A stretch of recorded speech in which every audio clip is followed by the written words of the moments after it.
আপনারা জানেন, বর্তমানে শনি বক্রী অবস্থায় মীন রাশিতে অবস্থান করছি। এই অবস্থায় কর্কট রাশির নেটিভদের উপর বক্রী শনি বেশ গুরুত্বপূর্ণ প্রভাব ফেলবে। শনি এখন আপনাদের রাশির নবম ভাবে বক্রী অবস্থায় অবস্থান করছে। এর ফলে শনির স্বাভাবিক ফল প্রদানের পদ্ধতিতে কিছু পরিবর্তন আসবে।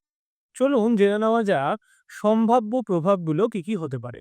যদি আপনার জন্মকুণ্ডলীতে শনি শুভ প্রভাবযুক্ত হয়, তাহলে যারা উচ্চশিক্ষার জন্য চেষ্টা করছেন তাদের জন্য নতুন সুযোগ আসতে পারে বা পুরনো কোনো প্রচেষ্টা সফল হতে পারে। বিদেশ যাত্রার সুযোগও তৈরি হতে পারে। শনি বক্রী হওয়ায় ভাগ্যের ক্ষেত্রে পূর্বে যে বাধা বা বিলম্ব ছিল তা আবার সামনে আসতে পারে। তবে এবার আপনি সেগুলোকে নিয়ে নতুন করে চিন্তাভাবনা করার এবং সমস্যা সমাধানের সুযোগ পাবেন। এর ফলে দীর্ঘদিনের আটকে থাকা কাজগুলো পুনরায় শুরু হতে পারে এবং সফলতা আসতে পারে।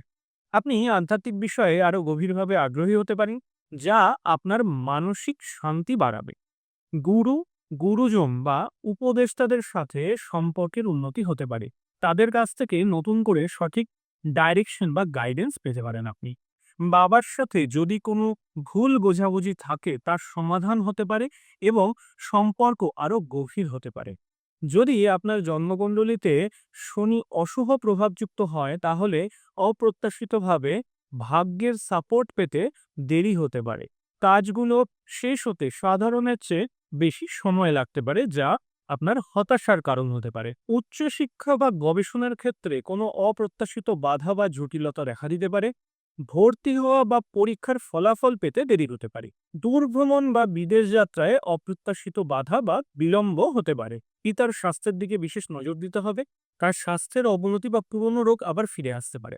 তাহলে এই অবস্থায় আপনাদের কি করণীয়? ভাগ্যের উপর অতিরিক্ত নির্ভর না করে নিজের কর্মে মনোযোগ দিন। আপনার পরিশ্রম অবশ্যই ফল দেবে, তবে দেরিতে আসতে পারে। গুরুজনদের প্রতি শ্রদ্ধাশীল হন, তাদের পরামর্শ শুনুন, তাদেরকে সময় দিন।